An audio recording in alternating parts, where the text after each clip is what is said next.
ചെറിയ സന്ദേശത്തിൽ നിന്ന് തന്നെ തുടങ്ങാം. ഞാൻ പിടിച്ച മുയലിന് 3 കൊമ്പെന്ന് പറഞ്ഞു നടക്കുന്നവരെ നിത്യജീവിതത്തിൽ നിങ്ങൾ ഇഷ്ടം പോലെ കാണാറുണ്ട്. ഒരിക്കലും അവർ തോറ്റുതരാൻ തയ്യാറാവില്ല. വിട്ടുവീഴ്ചയ്ക്കും ഒരിക്കലും തയ്യാറാവില്ല. ഞാൻ പറയുന്നത് മാത്രമാണ് ശരിയെന്നാണ് ഇവരുടെ പക്ഷം.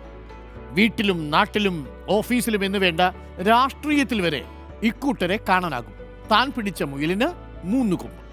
തങ്ങളുടെ നിലപാടിൽ നിന്ന് ഒരു തരത്തിലുള്ള വിട്ടുവീഴ്ചയ്ക്കും ഇവർ തയ്യാറാവുകയുമില്ല.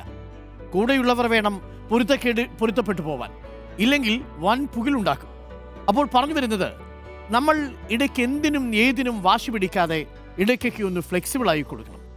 അങ്ങനെ ഇടയ്ക്കൊക്കെ ഒന്ന് വിട്ടുകൊടുക്കണം. വിട്ടുകൊടുക്കുന്നത് കൊണ്ട് ഒരു തെറ്റുമില്ല നമുക്ക്. പക്ഷേ നമുക്ക് പൂർണ്ണമായ ബോധ്യമുള്ള കാര്യങ്ങളിൽ നമ്മൾ വിട്ടുകൊടുക്കണമെന്നല്ല. പക്ഷെ മറ്റുള്ളൊരാളെ വേദനിപ്പിക്കുന്നതിൽ, അവനെ ഇകഴ്ത്തിക്കാട്ടുന്നതിൽ അത്തരം ഒരു നിലപാട് നിങ്ങൾ എടുക്കാൻ പാടില്ല. തെറ്റുകളാണ് മനുഷ്യനെ ശരിയിലേക്ക് നയിക്കുന്നത്.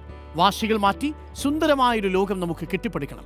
സുന്ദരമായൊരു പ്രഭാതം പ്രിയപ്പെട്ട പ്രേക്ഷകരെ നമ്മൾ ആശംസിക്കുന്നു.